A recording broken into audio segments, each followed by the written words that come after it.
Hi, I'm Daryl Urbanski, and welcome to the Best Business Podcast. My mission is to help create 200 new multimillionaire business owners. How? You'll do better when you know better. In my interviews, you'll hear from self-made millionaires, seven-figure business owners, authors, and world-class experts sharing how they did it so you can too without experiencing the same obstacles they did. Now, if you like this interview, please share it with a friend you think will benefit. They'll appreciate it, and I will as well. You can also connect with me on social media. Look for Daryl Urbanski, D-A-R-Y-L, Urban Ski, U-R-B-A-N-S-K-I, and add me so we can be friends.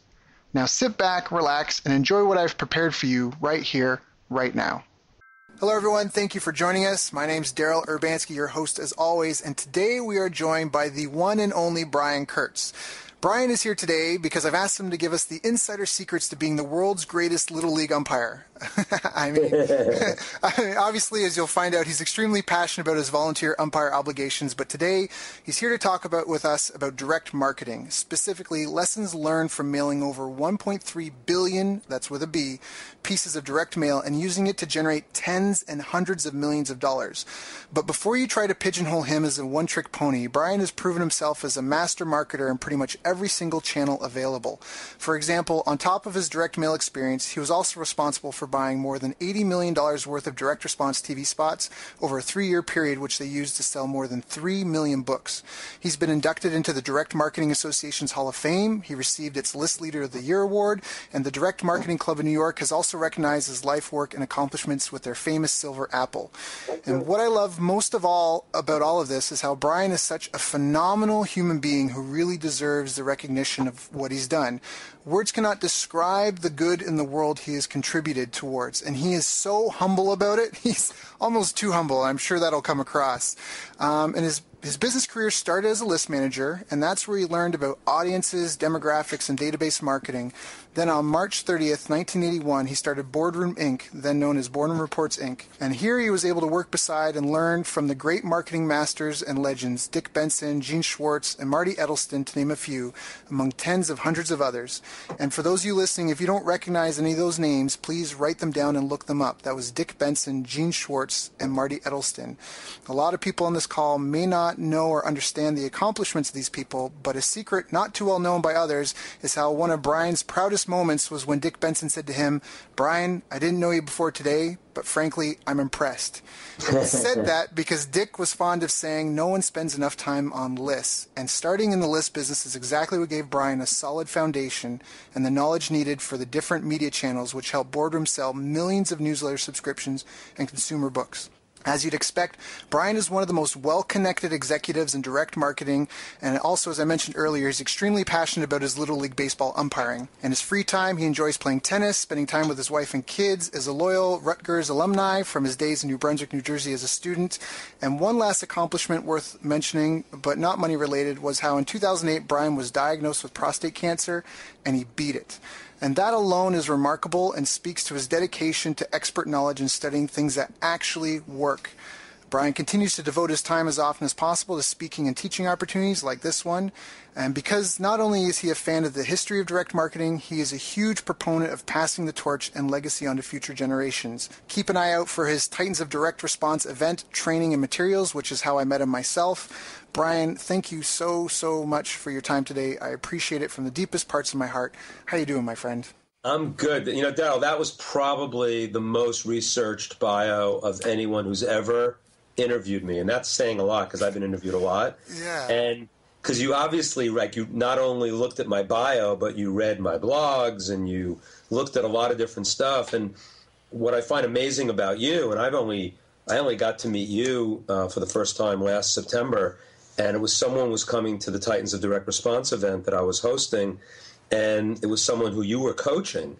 And this woman, Namita, who's just a wonderful woman, she lives in Dubai, right? Right, yep. And she said to me, I really want to bring my coach. And I said, sure, you know, and who is it? You know, it's this guy Daryl. I said, I never heard of him. And then, like, you came into my life, and I'm like, who? This guy's awesome. I mean, he's like, you know, you spent, 3 days with us, and you were in our VIP group, and you were incredibly obviously you did the kind of you were doing instant research then, because we did 28 hot seats in 10 and a half hours that day, if you recall. Mm-hmm. And you were participating in every single one of them. So I'm just really impressed that you were able to rattle off all of that stuff about me and actually made me sound way more interesting than I am. No, everyone listening, this is what I'm talking about. He is way too humble for what he's accomplished. No, Brian, you're a great guy. And, that business dinner left that VIP business dinner left such a huge impact on me because you were so personal and so real in your relationships.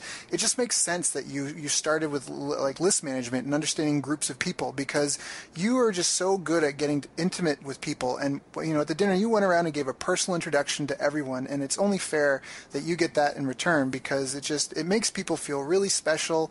That night, you made everyone glow. You made everyone feel like superstars. And it was. I mean, it really was an event of titans. And it was an event that I'll remember forever. And that's why I made sure to mention it at the beginning of the call because your content is just phenomenal. I do follow your stuff. You're a great man. And it's just an honor to have you on the call. So thank you so much. And we could talk about some of that stuff about, that dinner that we did there and what that's all about and how people can really contribute and connect in their lives. So I know, this is a little bit of jazz, but we had some questions that we wanted to cover, but I really would love to make sure your listeners get some actionable things out of this call that they could put into their own lives to make their lives more fulfilling. Yeah, no. Trust me, I'm going to squeeze everything I can out of that. All right, good. Yeah, it's good. But how did you one thing I couldn't figure out, what I wanted to include in the bio, but how did you even get into list management? Because it's, back when you got into it, it was such an obscure thing. Like, it's not a carpenter, it's not one of your traditional, trades. So how did that even come about? Yeah, it was funny. That was like the joke back then in 1981 was I was voted in my high school yearbook most likely to become a list manager. So I didn't. In fact, I came into the list business and someone said these guys called list brokers who recommend lists. I go, a list broker? They work on Wall Street? What's the deal with that? It's like, right. So yeah, I didn't know anything. So just quickly, and there's a lesson in here too. I think when I was a senior in college. Like most seniors in college, wondering what I'm going to do with my life. And I was trying to figure out, it was a bunch of different things. One was, maybe I become a professional baseball umpire. One was maybe I become a film critic for a newspaper because I was into movies and I was the film critic for my school paper at Rutgers. Another thing was, like everybody else, I thought maybe I'd just go to law school or become a CPA so that my parents would think that my education was worth something. And so, you're going through all these stages in your senior year. And so I remember that halfway through my senior year, I went to Rutgers, which is a suburb. It was in New Jersey, which is close to New York City. And I went into New York City, and I actually started I actually visited some headhunters. And I said, I'm graduating, in May. And this was January. And I said, I really want to have a job when I get out. And these headhunters looked at me like, what, you can't get a job. I can't recommend you for a job now. You're not graduating for another 6 months. But interestingly, my whole life's been about serendipitous stuff. So sometimes you do something. So I was basically going to the city to try to find a job for May or June in January, which was never going to happen. And yet a particular headhunter fell in love with me. And why would a headhunter fall in love with me? I don't know. But I went to see this guy. He had a kid about my age. He said, I think it's so, not many kids come to the city in January of their senior year when they know I can't send them on interviews yet. And yet you wanted to come meet me. That's so cool. And then we got to know each other. And then so when I graduated, I thought I didn't end up doing the umpire thing. I didn't end up doing the CPA or law school thing. And I said, I'm just going to get a job in a publishing company since I know how to write and I knew how to read. I was an English major. So, and I am getting to the point of how I got to be into the list business. So, but it was interesting because basically I went to college. I learned how to read and write because I was an English major. And so when I just pounded the pavement in New York at publishing companies and just walked into one company after another, I mapped out my days and just dropped off resumes. And eventually I got a job at a play publisher. And it was a theatrical kind of company. They didn't pay me. They paid me less than $10,000 a year at the time. And I was living at home with my parents and, not having a great time. Ironically, the block that this company was on 45th Street in New York. Across the street from that headhunter I had gone to in January. Oh, wow. And I had stayed in touch with the headhunter, and he started sending me on interviews. And, in fact, one of them was at Playboy magazine, as a matter of fact. And I remember that one. Why do I remember that one, right? Eventually he says to me, there's this one company, Boardroom Incorporated. I've been sending people there. The guy who started it's an entrepreneur, Marty Edelston. And he started it in 1972. He's growing. He's looking for good young people. You're the kind of guy that he's just going to love. So, you just see the progress of when you make true contributions and connections with people, they not only remember you and you differentiate yourself. He was going to get me into this company because he saw some linkage with me and Marty. And so, long story long, I end up with an interview at Boardroom, and it just so happens the interview is not in the editorial side, because I thought I wanted to be a writer or something in publishing, but Boardroom happened to manage their mailing list in-house, which is very rare. Most companies would have a mailing list that they would give to what they call a list manager to basically represent their list in the marketplace. Like Money Magazine has a list of subscribers, and some company would represent the Money Magazine list to get other people to use the list in direct mail. So, and this is all direct mail now. This is way before the internet. So it just so happened that Boardroom had this in-house list management operation, and the job was to be like a clerk in that department. I was going to get a raise from about $9,500 a year to about $12,500 a year, so that was like a big deal. And I could move out of my house on that, barely. So I took this job at Boardroom and thinking I would end up on the editorial side at some point. Right. You even asked about getting put on there once, and Marty said no. He did. He basically said, when a job opened up in editorial after I'd been there for a couple of years, he said, Brian, I think you got a nose for this marketing stuff. And, when the owner of the company who has sort of taken you under his wing kind of starts seeing your talent and where he thinks you might be most talented, you're going to listen, because at 23 years old, I'm not saying you don't know anything, but you certainly know a lot less than, the guy who was starting this business. Right. So I just fell in love with that side of the business. And it wasn't just being a list manager and representing the Boardroom list. And everybody mailed the Boardroom list because they were affluent executives. They were lists that worked for just about everybody. But I just loved, as you said, I think you hinted at it, that this idea that it was the audiences. It was, how an audience responded to an offer. And my curiosity was so piqued by this business that that's how I started getting all that, curiosity to learn about copywriting and to learn about offers and to learn about the kind of direct mail, not only that we did to get the lists that we had to put the names up on our list, but all the different people that used our list, and to learn about all these different companies that were probably the kings of direct mail, through the 70s, 80s, and 90s. People like Reader's Digest and Time Magazine and Consumer Reports and all the different catalogers and all the different fundraisers, political fundraisers. So learning about all these different areas, and that everybody needed lists, everybody needed to mail, in our case, our affluent executives. And so to be exposed to all that was just incredible. And there was no turning back. Like once, I realized that I wasn't going to be a writer. I'd figure out some other ways to do my writing, which I'm doing now, actually. But it was more about being a marketing guy.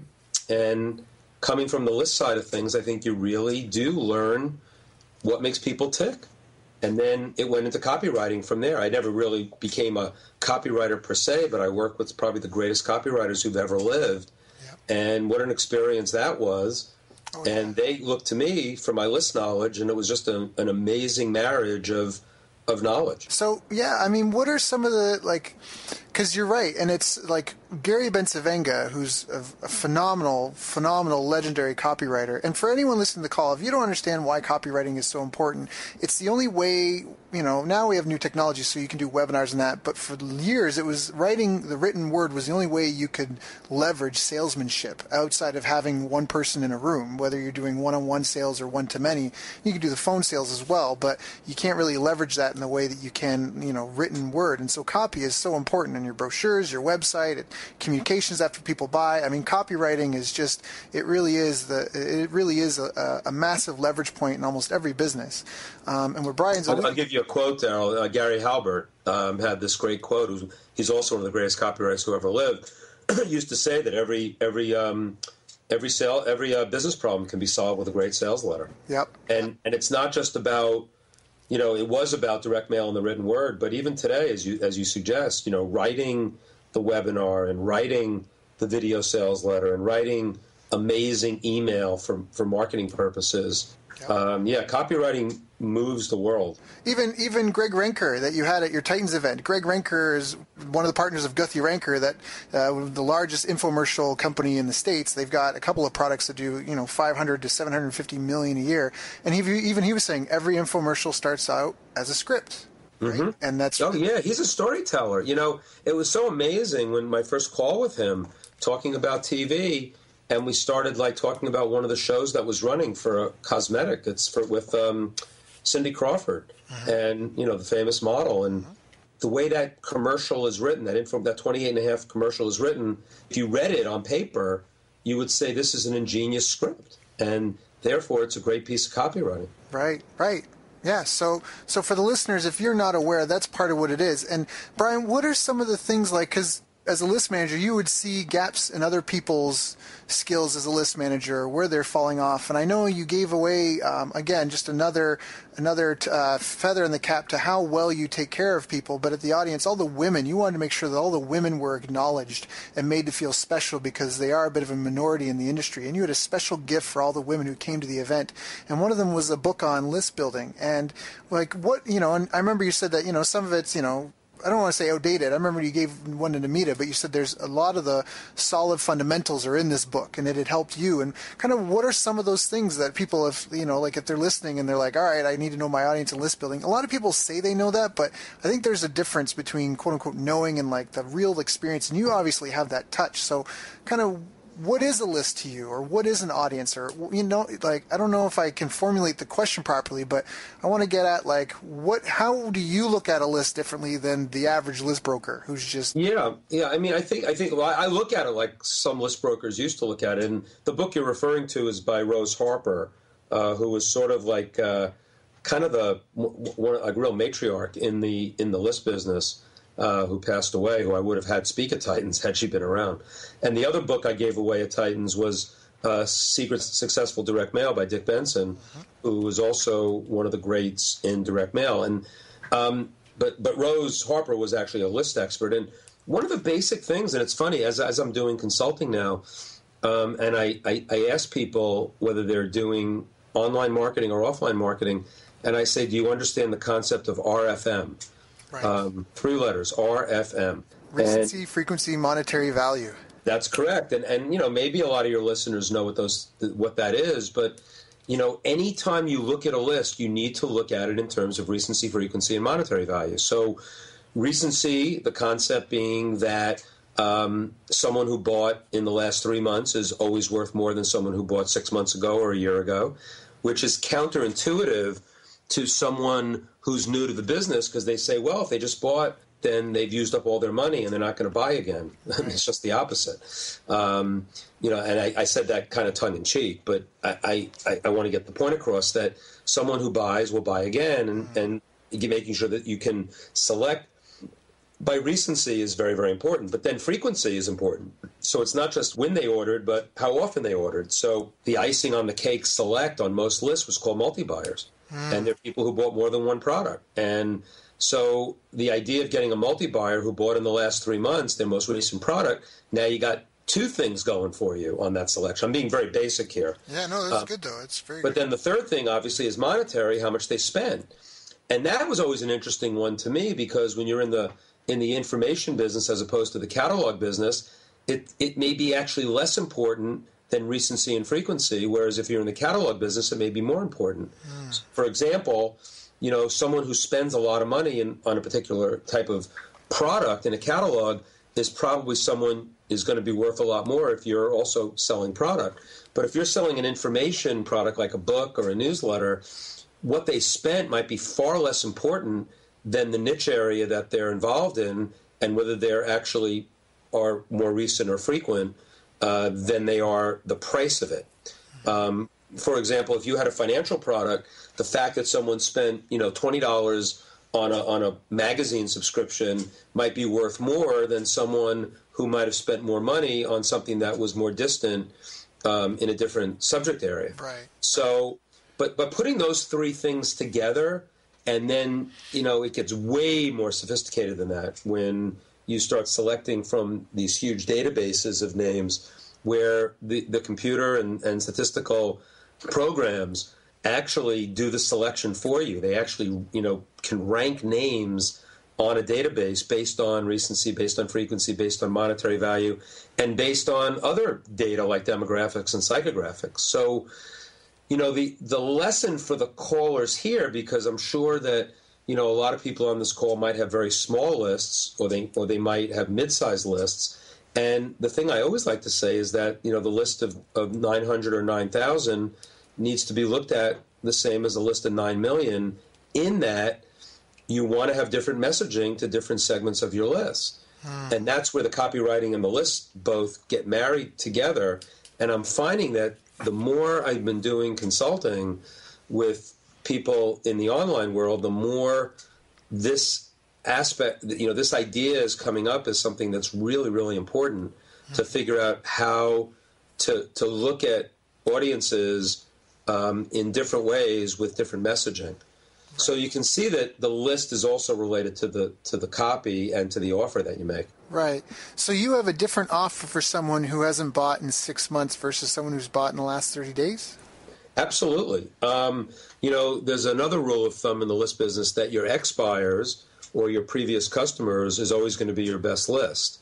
Right. So that concept could be taken into almost any business. So someone who was a subscriber to whatever you do and they lapse their subscription, usually they lapse because of time or money, but to get them back in, you don't have to resell the product in the same way as if it was someone who was in there for the first time.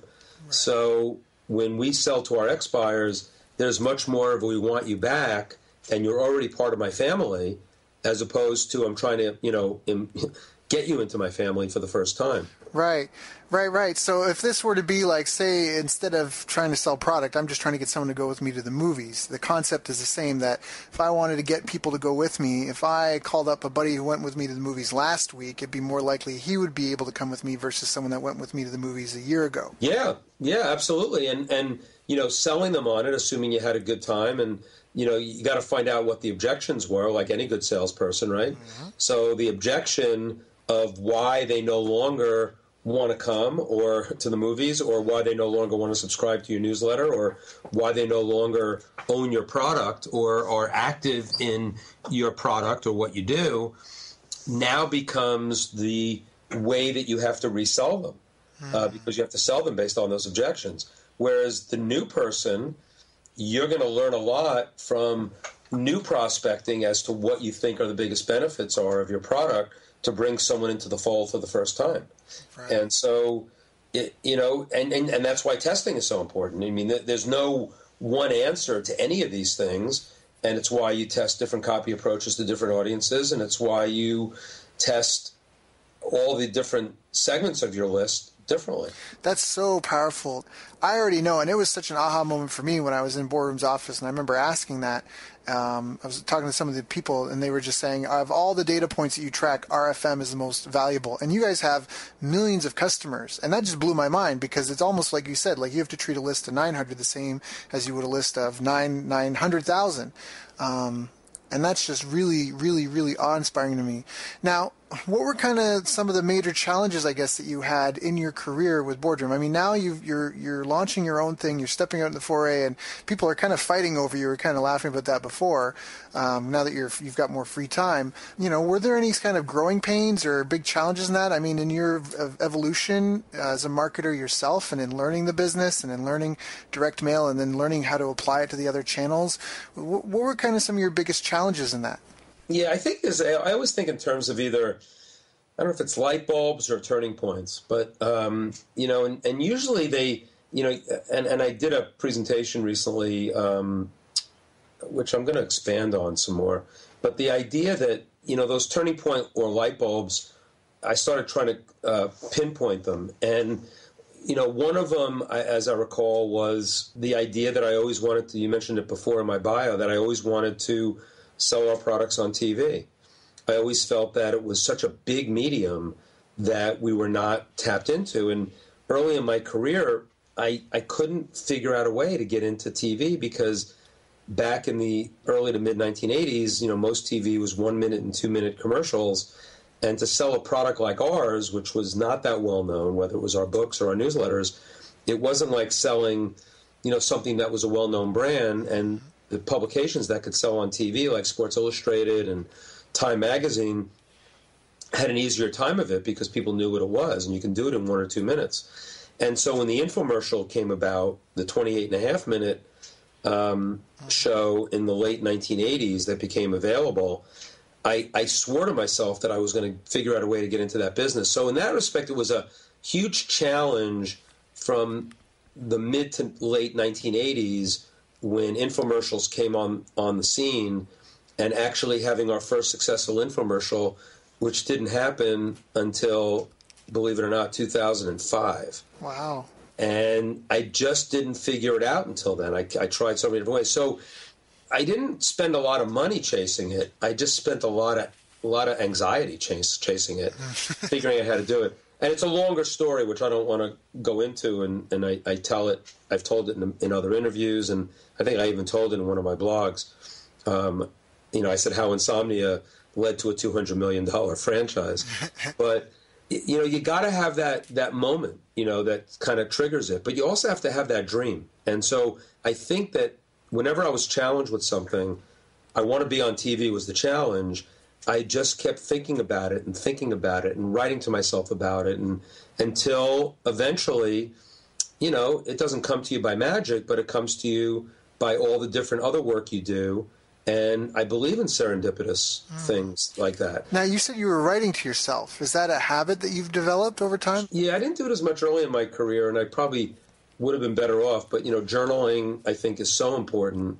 Being able to, even if it's a journal that has prompts, your things you're most grateful for when you get up in the morning, and, things that are wins every day at night, and, training yourself to think of your life in terms of gratefulness and wins is something that I've really developed over time. And I guess back then, I was still doing it in a different way, in that I was journaling and I was writing to myself and I was kind of keeping track of all the potential ideas. I mean, another big challenge was, when most of our books that sold the best back then were books that were greatest hits of our newsletters. And so we didn't have to, go out and create very much. It was just sort of rehashing the editorial. And I realized we were going to run out of editorials. So that was one of those, light bulb moments that said, how are we going to increase our reach with more content? And that led to a whole program where I started buying the rights to outside books. But that took a long time to get to. That's a great point to bring up, because this is a conversation that's come up a couple of times recently in other discussions and other interviews. It's, do you take one product and do you try to take it around the world? Or do you go inch wide, mile deep and try to, have a bigger back end? And you kind of just started touching on that. Like, you've got this newsletter, the subscription, but it's a monthly newsletter, and, you do your best-selling products are the best of that, but that's a finite resource. So do you just try to sell the best of to a larger audience? Like how your solution was to license other content? Is that true?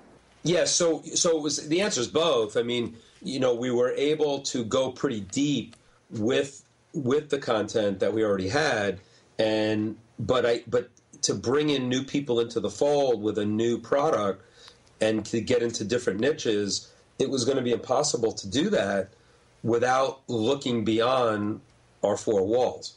So you both, and I guess in the online world today, we talk about, what are the new products that we're all going to do to be the new front end products, and what are we going to do on the back end to go deeper with the products that we develop that seem to resonate the most with our audience. And you have to do both. Now, I do know that a lot of the places where I hang out, in the mastermind groups and the people I like to hang out with, they would much rather go a mile deep and an inch or two wide, as opposed to going a mile wide. And I think that that's been a prescription for the business models that have had the most success.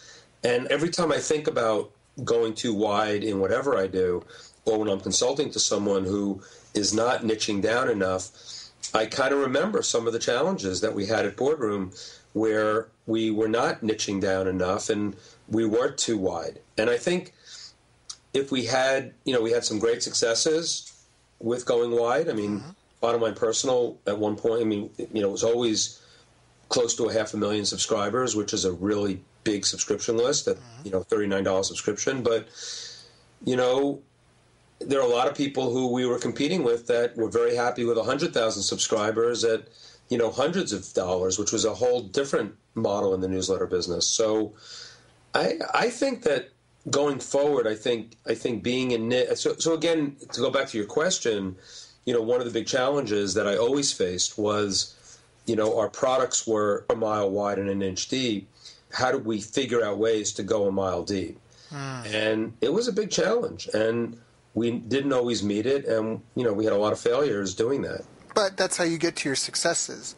Yes. That's actually perfect for me, because I have a couple of questions I want to ask. Because, when do you decide to scale something to the max? Because something that I don't know if a lot of people are willing to confess, but a lot of marketing fails. If you're tracking your results, the vast majority of what you do will fail, but the winners are what make it worthwhile.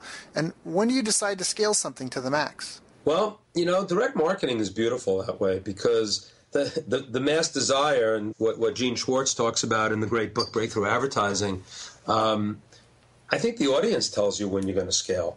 Because in direct marketing, you start with a test quantity and you pyramid, as we say, from that into not to huge quantities, but to the next level of lists or the next level of audience. And as you fine-tune both the audiences you can go after and the messaging that you can do through your copy and offer, I think you're going to... The scaling, this will sound kind of corny, but the scaling sort of comes to you as opposed to you forcing the scaling. You can't force a product on an audience. You have to really sell benefits. You have to really give people something that they really need, and Gene Schwartz talks about all the different levels. Some people know they want it, but they don't know they need it, or they know they need it, but you need to make it available in a way that makes it accessible. And there's so many different angles to this, but there's no one thing that says now it's time to scale. But I think I love letting my audience tell me, and that's why we also did a lot of surveying of our audience. The idea of making sure that you don't go down avenues with your product until your audience tells you that they want it. And there's a lot of ways to do that, and there are very sophisticated ways to do that online these days, which I'm very impressed with. Yeah, no, there definitely are. We had a guest, Ryan Levesque. I love what Ryan does. Yeah, that's state of the art. And then I have an interview with Glenn Livingston, his mentor, who's coming up soon as well. Glenn's a great guy. So surveys are phenomenal. And you even did that. I was so impressed by that, because you did that like end of day one or something at the Titans event. You had everyone, little slip of paper, just put their feedback, and you guys responded. And that was amazing. Like, the food was already phenomenal, but I think there was a temperature issue and whatever, but you just asked everyone and then you fixed it. And that's part of why everyone loved the event so much, is because they came, they enjoyed it. They had a couple of things that, maybe weren't the most comfortable, and then you fixed it, or you talked about it on stage. Right. And so there was no elephant in the room. And that just, people feel heard, they feel catered for. That's just phenomenal. So when you talk about letting the audience tell you when to scale, what does that mean? When does it go to 4,000 pieces of mail in a week? Like, how does the audience tell you that? I'll tell you, again, the beauty of direct marketing is that everything's measurable. So I really would never scale on something that, isn't working. And that sounds kind of silly to say it even like that. But I also don't give up so quickly. So one of the examples I think I give in my light bulb speech is when we made the decision to, we did some research, and there was a lot of evidence out there that the United States is basically, there's a diabetes epidemic in the United States. And it's not just diabetes, but it's pre-diabetes and how we eat and how, we're kind of killing ourselves. Yep. And I remember the conversation with my partners at the time was, I don't even want to survey our audience whether they want a book on diabetes. We know they need a book on diabetes. So what we did was we needed to come up with the right messaging for such a book. And it was an amazing experience to not force a product on an audience, but because we were, and again, this was something that Gene Schwartz taught me, that if you understand what's going on in the world, and Gene was a voracious reader, and that's what made him a great copywriter, he always knew where the needs were in the world because he read everything. I mean, he read the National Enquirer, and he read Charles Dickens, and he read, all the current novels, and he read, all the top, nonfiction books, and he just had a sense of what people needed, what they wanted. And I was really proud of ourselves that, in the case of this diabetes book, we recognized something that we knew and we knew we wouldn't give up if the first test didn't work. And that's the other thing about direct marketing is that, you can walk away after the first test when it doesn't work, but you also could, keep your resiliency because you understand how big the universe is for that particular offer, for that particular interest area, for that particular problem, for that particular thing that needs addressing in the world. And so that was a really great lesson in when to sort of, when to break the rules. There's a great Picasso quote, you follow the rules like a pro so you can break the rules like a master. I like that. I think that's the quote. I'm close. I'm close. You said it well. If it's not, you said it well. But that's the concept. I mean, the idea that we've been doing direct marketing for so many years and we understood how to test and how to roll out and how to pyramid, as they say, and how to decide when to scale, using your word. But we also knew the signs of what things we needed to notice. For example, we would do things like we would mail a small universe of names, and we'd see that the women who responded were a much higher percentage than the men. And then we decided to change one of the copy approaches for women only, and then started selecting lists of women only, and started moving to where, the product should be going. That wasn't diabetes. That was a different product. Right. But we didn't know that it was a product that was going to be as gender... Biased. We thought it was going to be a gender-neutral product, and it wasn't. Right. And so we let the market tell us that, and then we were able to scale into the female market on that product, but not necessarily across the board. Yeah, that's a great example. So you put it out there, and we did an interview with Max Carey, who's a phenomenal individual such as yourself, and he was talking about that. Most people, they just launch a business and then it either fails or flops, but they don't actually invest the time, the 8 to 18 months to dial it in, to, almost like those old school radios. We had to turn the knob to get a clear radio signal. You throw it, and that's almost what you're describing. You did your research, you put your best foot forward, you launch it out there, and then based on analyzing, that was on your blog, Follow the Money. Following the money would show you, when you said so eloquently, letting the audience told you that you needed to almost specialize your copy and even your product for the female market and roll this out. Is there any other examples? Do you have another example of like a quick campaign that you kind of rolled out and quickly were able to scale based on some feedback and just following the money, so to speak? The TV thing, we were able to scale pretty quickly. Like, what happened with that was interesting because we, again, broke some rules, but they made sense because in the infomercial business, we were, even back then, most of the infomercials were written and devised by a certain formula where you would do 7 minutes of selling, and then you would have a call to action of some sort, then another 7 minutes, and then another call to action, then another 7 minutes, and then like the full-blown offer again. So you'd have the offer would come up. It's sort of like on an online offer, having the first, link to the sales page above the fold, or whether you should have it just below, whatever your strategy might be as to when you start selling.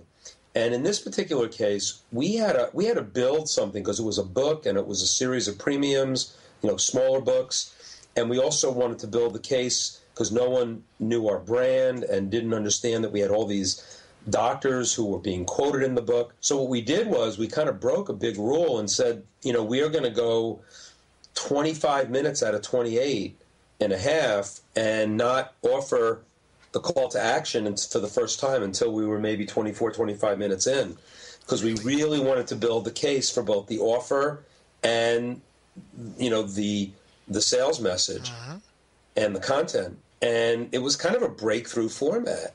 And then because we understood that that was a format that was good, that worked for that type of a product, we were able to get 3 out of 4 successes on TV in our first 4 shows, whereas most people said that you'd be 1 out of 15 or 1 out of 20 infomercials would work.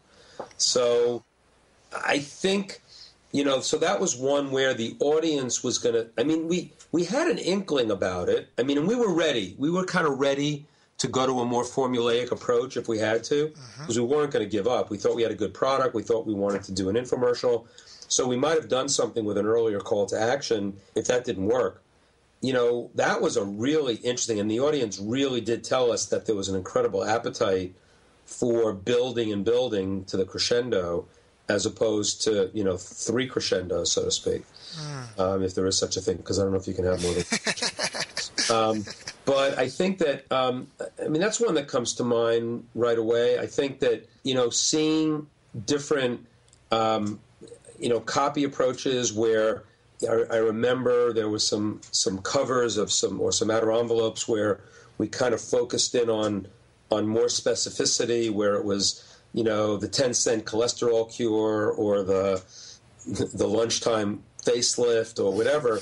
There was a whole series of kind of not that it's easy, but it's simple for people, and that you kind of put some specificity on it, and that was just a theme that ran throughout so many other things that we did. So we were able to scale from one product to another without ripping off the copy from one product to another, but using kind of that general approach. So they're just you kind of follow. One of my mentors, Adolf Auerbacher, had a great quote. He said, always follow the anecdotal evidence.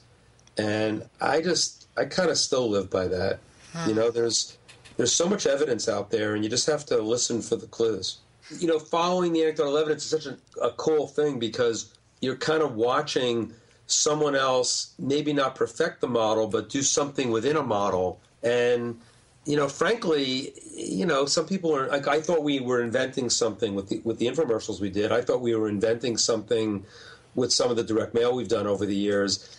And in a lot of ways, we were just sort of perfecting a model that was kind of a variation on something we had seen. And, those are usually the biggest things, the biggest successes that in my career anyway. Now, were there any of those campaigns that you thought would have done well, or, that you thought it would scale, but it didn't? Is there ever a time, we talk about direct marketing and how, it's measurable and therefore you can track your numbers, and as long as you're profitable, you can feel confident scaling. But were there any time, is there any case where you can't trust your own numbers, or what do you do if you have, inaccurate data, or you're not sure? Like how to, because a lot of people, direct mail is it can be really easy to trace your results. Coupons and department numbers and all sorts of things, but online it can get convoluted for people. They don't know where a lot of their business is coming from, and for anyone listening, the history of direct mail is such a great teacher for how to use online marketing. It's where I got a lot of my own education, because it's the same principles. It's just applied digitally, and and in some ways it's more robust. And here's a really great tip I've heard, and Brian, maybe you can chime in on this. I've heard people testing sales letters online first because it's so easy to get traffic and eyeballs, and so easy to make changes, and then they take their proven letters and they drop those in the mail. Have you ever heard of that happening? Yeah, there was a lot there, Daryl. So I'll start with the end of that. Yes, the answer is yes. We've actually done surveys for new products online, and we're able to move them into direct mail with some confidence. Not always, but usually.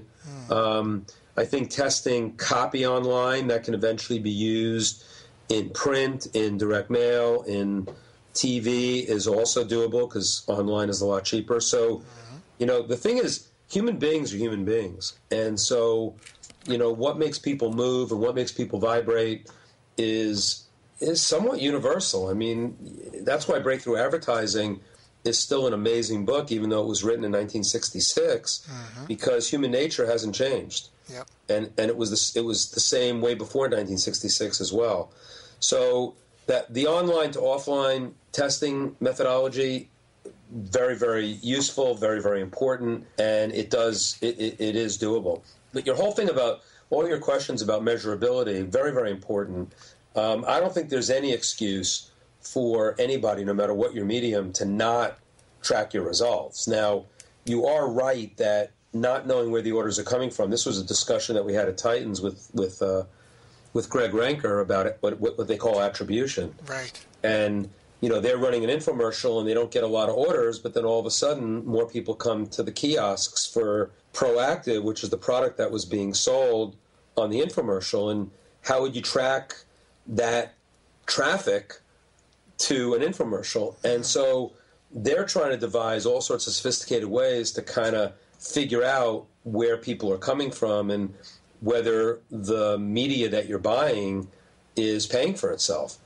But I will tell you this, that indirect mail, because it was so expensive, you had to track everything down to the penny almost.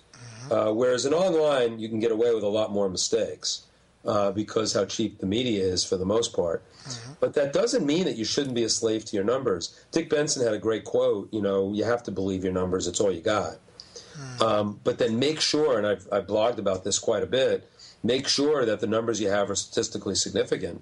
I did a blog somewhat recently about, I was doing an online launch at one point, and someone was doing kind of on-the-fly creative testing, and so two emails went out at the same time to a particular audience, and it was about a $100 product, and someone said, look, on one version of the sales letter got 12 orders and one got 8, so it looks like we have a winner.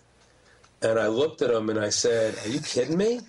And I'm not even a math guy. I mean, I rely on other people for that. But, you just called a new, what they call a control, which would be the winner, based on 12 orders over 8, when A, the whole thing hasn't played out yet, and B, 12 orders over 8 on a $100 offer is not statistically significant. So I think that, there's not a quick answer to what you said, but I would encourage everybody to really make sure that they track everything that they do, and try to attribute it to whatever the media that you're spending money on, because that's where you're going to lose money if you're not tracking properly. And if your entire campaign includes some things that aren't that expensive and it looks like the total campaign is doing well, I'm not saying don't do it, but I'm saying try as hard as you can to try to attribute to each medium on its own and make sure that at least it stands up. I learned of a guy who was doing a lot of Facebook advertising and was having a hard time selling what he was doing to some online marketers, because if you had a low-ticket offer, even if Facebook advertising was fairly cheap, they weren't getting their money back on that first order, and they certainly weren't tracking. They weren't tracking anything. I apologize for my phone ringing. Oh, that's okay. So I definitely think that it's just critically important for that. So this online guy was trying to prove that you can actually pay for Facebook advertising and make it pay out, and that you have to look at the lifetime value of the customer, which is something that I'm sure some of your other speakers have talked about. I know Ryan Levesque talks about this. So, you don't want to just take what you spend in media and decide whether it's going to work or not going to work based on that first order. So that's the other piece of this, when tracking and making sure that everything that you're doing is paying out. Yeah, you need to know the lifetime order, because marketing can be really expensive and it can be so hard to make your money back in some instances on your first sale. And even if you do have something that's selling well, when you try to scale and roll it out, your numbers are probably going to flatline and that product will not continue to produce the ROI that it has. And so you're just buying customers, and then it's all about having a back end. And then when we talk about the RFM analysis and treating and segmenting people and communicating them differently, that's where you can get the highest leverage ROI, right? Because Exactly. you're spending your marketing dollars where you know it's going to be sales. And something that we haven't mentioned, and if someone's really new to this, please listen to this call a couple of times. Brian's dropping some amazing stuff. But you can, we've talked about tracking to the penny, but you can almost predict to the penny what you're going to generate as well, right? Yeah, oh, yeah. I mean, I think that, what's interesting in direct mail, because we do very sophisticated modeling, that we do these things called gains charts when we're mailing millions of names, and we actually can really predict the lifts in response you can get from different audiences. And I'm not saying you can do that as readily on small universes online, but I know some online marketers that have really started spending so much time with their data that they're making predictions that are pretty accurate on what their expectation is on a launch and what they need to do to get, X amount and how many times they think they need to mail it and what they need to do to put it over the top. And I think one of the beauties, though, that I'm sure, I sound like, the old man here, but I think when I see marketers today, the ability to keep giving away more content as you move through the funnel or as you move through the sales cycle is so exciting when you think about it. In the old days of direct mail, you really couldn't give away all that content without a sales message embedded because of the cost of postage and printing and all of that. Mm-hmm. And I'm just fascinated with how nimble marketers are today, and what they're willing to give away for free in order to get that sale at the end and do it really professionally with tremendous dexterity. I just love it. Very well said. No, I think you're right. In some ways, though, some people are lazy because that's why, that's why what you bring to the table is so valuable, and why I encourage everyone on this call to look up the history of direct mail and to learn from it, because, that's one of the things I got. We mentioned a mutual friend, Ken McCarthy. We actually have an interview with him already released, the godfather of internet marketing. Anyone who's an internet marketer should definitely listen to that call. But, that's one of the most powerful things I got from Ken was his ability to translate direct mail over to the online world and describe it in those terms. Because you look at a lot of people today and they don't understand the power that they wield. Like you can target people on Facebook or even on Google down to like the thought that they're having. Like, to like just with insane detail, you can target people. You can target left-handed blonde women that only know how to hop on their left foot. Like, like you can just, it's crazy how easy it is to access those people and at such a low cost. The internet, it's the most efficient, but the least effective, right? Well, yeah, because I think that you have to, don't get fooled into thinking because it's cheap that every time you email somebody inexpensively, that there's not a cost to that beyond the 75 cents a thousand. Right. Because, there's a theory, Gordon Grossman, another one of my mentors, who was a guy who built the Reader's Digest in the 1960s and kind of invented sweepstakes. A lot of people owe him a debt of gratitude. But he always used to say, every time you mail, and this was back in direct mail, but the same is true today. Every time you mail to somebody or you contact somebody, you could be taking away a response from a future offer that you have if you're not addressing them in the right way. I mean, I heard a horror story. Just to bring it home, there's a guy had a list that was a very spiritual kind of list, and he was selling spiritual products. He was an affiliate for other spiritual products, and one day he decided to do an affiliate deal with a guy who had an offer to sell an investment product, and it's not congruent. It's not congruent, and so this audience was like, wait a minute. By their own admission, they've already told you they're kind of woo-woo. Right. They're not interested in spiritual stuff. They only expect you to sell them spiritual stuff or to talk about it. And now you just sold them something that was totally out of left field. Right. And so they might have sold a few of the financial product, but he had more unsubscribes to that offer than he would for any offer. And you now might have taken a lot of people who didn't unsubscribe to not be as receptive or open next time when you send them the spiritual product again. Right. I'm giving you an extreme example, but the examples are all over the place in terms of, every time. I think the saying goes that in direct mail, every piece of direct mail had to sell something because we were paying so much. Right. In email and online marketing, every piece of promotion must achieve something. Right. And if it's not if it's not serving a purpose except to just sell something that might not be congruent, be careful, because your list is going to turn on you. That's awesome. No, that's so true, because it's so easy to click and make people disappear. That's the other part of it with the online. Yeah. So with direct mail, you can just keep mailing them to a certain point. But no, I think that's really good, because that's where I think you really have had your advantage in coming from the list perspective and studying the people and just the human touch that you always have brought that just impressed me so much when I was at the direct responsive. You were such a great role model. Not just the survey you did, trying to acknowledge all the women. You built so much goodwill. Well, actually, we gave away. I spent $50,000 just on the giveaways at that event, which I was so proud of, and I made jokes about it, if you remember, because a lot of people, they had to ship the stuff back. Right. And they were actually complaining about me giving them too many good things to take home. I'm in Canada now. I shipped all that stuff to California. Now I've shipped to Canada. It's actually upstairs in my living room. I was just going through it. You're right. There's 4 of these massive binders, and it was great though. No, but you're right. You over delivered so much. People were begging you to stop. But over delivery is actually a kind of a tenet of direct marketing. The idea that you always give the customer more than they ever would have expected. And that's true if you're selling a subscription to a magazine. Give them a free phone, or give them a free whatever. The old Sports Illustrated, you get a football phone, right? Mm-hmm.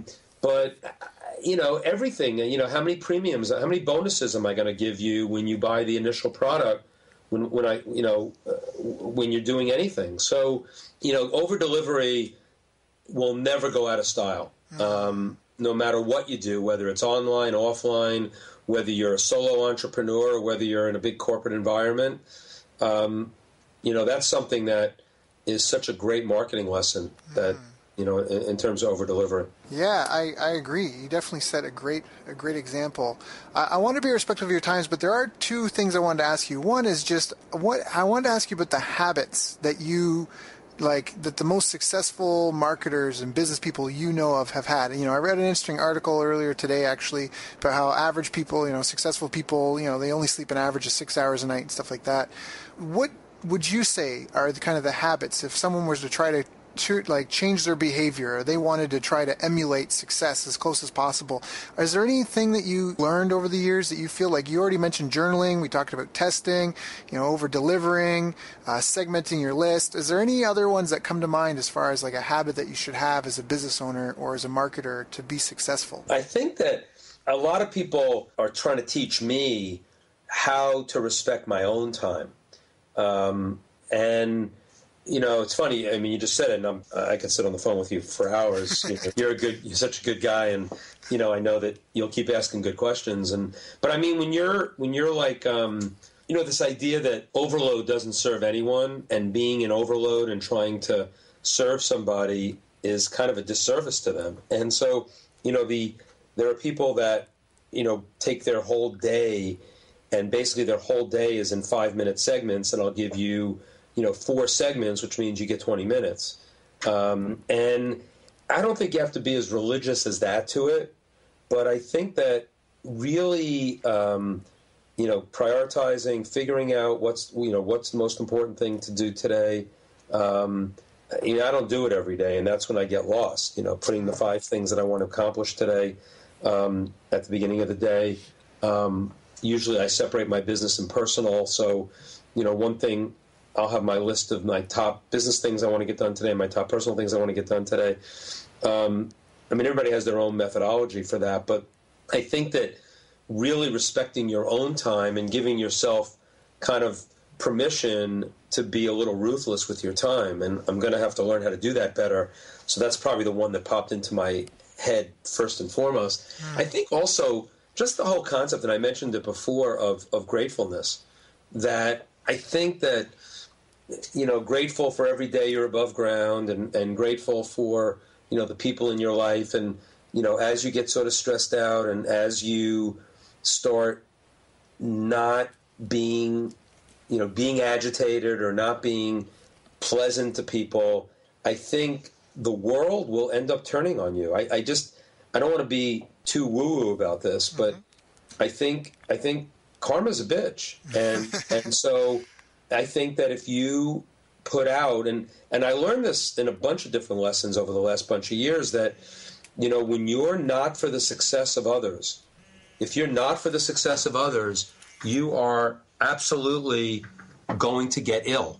You will physically get ill. There's a Brazilian writer who I started reading recently. His name is Norberto Keppe, Norberto Keppe, Kepppe. And he has a book called The Origin of Illness. And it really is all about envy and how envy makes you ill. So that the concept would be that if you got on the phone today, Daryl, and told me that you're doing these podcasts and it's kind of changed your life, and I can't, whatever all the good news about Daryl. And if I spent a moment thinking of being envious of, I wish I had a podcast, I wish I was more like Daryl, I wish I could do what he's doing, that is a prescription for illness. Whereas the opposite of going grateful and saying, and I've written about this in one of my blogs recently, that, if I'm grateful, like, holy moly, Daryl is an expert in podcasts now. He's going to get better and better at it. He's going to interview all of these superstars. I'm so lucky to being interviewed by him. I'm grateful to be interviewed by him. And maybe if I ever want to do a podcast, he'll teach me how to do it. Or maybe I can bring him some other great people to be on his podcast who will then be on my future podcast, or they might be a guest speaker at one of my events. I mean, I'm just dreaming here about, and it's not all about that I have to get something for something. It's not all about, that if I do you a favor, you do me a favor. That's not what this is about. But it's about really being grateful for the people in your life and their expertise, what they do, how they share it with you, and how you learn from it, instead of being envious. And so whenever I go to envy, and we all do, I mean, it's human nature, right? I mean, you hear about someone, they just did a $2 million launch. If you got your natural response is going to be envious. Most entrepreneurs are going to say, wow, how did he build a $10 million business when I can't build a $1 million business? But go to gratefulness first. The fact that you would know that person, that they could help you with some advice on things that you might be doing. Get in a mastermind group with them. That's gratefulness over envy. And I think that that's one of those concepts that's been around for a long time, but it's one that's really been hitting home for me. And you have to wish people well, even if you don't like them, too. There are people in your life that maybe were mean to you, or they did you wrong in some way, but all of that is victim language, right? I mean, and anything where you make yourself the victim is probably not going to get you to get to the next step, in your own growth and your own achievements, and it's going to hold you back. That's awesome. That's so awesome. Brian, my only last question, is there anything that I haven't asked you that I should have asked you? I don't know. I mean, I think a question that I don't get asked that often, but it's kind of for me, it's a potential moose on the table that I want to dispel as quickly as possible, and it's that the fact that I use T-Rex the dinosaur as part of my email address, and I just don't see myself as a dinosaur, and yet I do think that knowing the eternal, and you kind of hinted at this, knowing the eternal truths of direct response marketing that I've experienced and bringing them forward I feel like that's my life mission. So maybe the question could have been, not that it would have been a better question than any one that you asked me already, could have been something like, what do you want to do when you grow up, Brian? I mean, you've had a pretty good career, and you just left a company after being there for 34 years, going out on your own. And as I think about it, and I just wrote about it this past week because I've been thinking long and hard about it, because I want to make a bigger difference. I don't want to make less of a difference. And when you don't have a big company behind you, sometimes it's harder to do that. But having impact in the world is really about, who you're going to surround yourself with. And what's the old expression? You're kind of you're the average of the 5 people you spend the most time with? That's correct. And so I've got to continue to just spend time with, people that are going to make me play a bigger game and create a bigger impact. So I guess the question could have been, what makes you qualified to be relevant to marketing today based on the fact that, you spent most of your career in the direct mail world and in an offline world, and you've only learned the online world along with everybody else. Mm-hmm. And so that would be the answer to that question, that I to try to figure out what those things will mesh with each other, kind of the old and the new, and to create something really special. So I don't know. That was a long-winded way of saying, justify yourself, Grandpa. And and I'm not a grandpa by any means. My kids would have to have a date first for that. But I've been around, so I have to make sure that I stay really relevant. So I need to stay on top of what's going on in the world and be around people like you. Well, yeah, I think there's a lot to be exchanged between the two because, I think where a lot of people go astray is thinking that it's all online, and that's so dangerous, just relying on any one media, especially one that you can get shut down so easily. I think the mastermind group that I want to put together, because there are so many mastermind groups and they all do different things. And I think the one area that I'm really excited about doing, and it came up at the Titans event, is I want to have the mastermind for multi-channel marketing. There aren't really any masterminds either for offline marketing because no one wants to just do offline. And I don't know that I want to do that either. I could probably do a mastermind just on direct mail and print for online marketers, and they all should be looking at that. Oh, they all should. But I think it's bigger than that. I think it's multi-channel marketing. So the idea would be to bring together a lot of great offline and online people, some who are in both camps, but have great experience and great success in either one at least. And that, I think, could lead to some exponential growth in terms of the media that we choose going forward, and then how we use the media. Your point about using, online for surveying to get into different areas of print, to figure out how to do radio to maybe get into TV, which is something that is done very often. To use, believe it or not, newspaper space advertising in certain categories as an entry point. And because newspapers are kind of desperate for the revenue right now. Really? I mean, things like that, yep. I think are really exciting. Oh, they are, because there's so much potential. I mean, we touched on it earlier as well. Like, the internet is efficient, but it's so ineffective. Yes. And so that's where if you can test online and take it offline and do any of the things that you've been talking about. I mean, you can test audio, you can test commercials on YouTube, inline streaming, you can test all that stuff. In fact, I saw a commercial on YouTube last week, and then it was an infomercial, and then I saw it on television a couple of days later, and I was just so surprised I'd seen that, and they didn't seem to be like a big player, and I felt like I knew what they were doing. I don't have any proof, but they just didn't seem like, they didn't seem like Guthrie Renker. I'm like, they tested that online, and then they paid for it offline. So exactly. I think there's a huge potential for and I think that in some ways, you might be concerned about keeping up with the 20-year-olds, and, it's good to keep tabs on them, but you just have so much knowledge and the experience, and I feel like you could want whatever you want to do, Brian. You're such a humble guy, and you downplay your accomplishments so much, but when you're not in the room, people talk about you like a god in some instances, and so you, in some ways, I think need to, I don't know, I don't want to give you advice, but get a pair, right? No, exactly. Get a pair, go out there. I have taken on a mentorship role, and I like coaching young entrepreneurs, and I know that I'm creating a lot of value there, and it's been very rewarding. So I'm hearing what people are telling me. It's I do have to step into that. I think you're absolutely right. Yep. So thank you, and that was very complimentary, and I really appreciate you saying that. There actually, you reminded me though. There were two. Going back to the multi-channel thing though. There were two specific things. I think they're both on my site. One is a thing that's titled "Everyone's Going Right, Time to Go Left," and it's an interview that Joe Polish, who's a great marketer, did with me, and it was about direct mail, but it wasn't about direct mail as a lead generator or as a front-end marketing tool, but it was using direct mail on the back end of online marketing, so that some of the things that you kind of hit home when you were talking before about online marketers as they move up in the Ascension program or in a funnel where the pricing is getting high.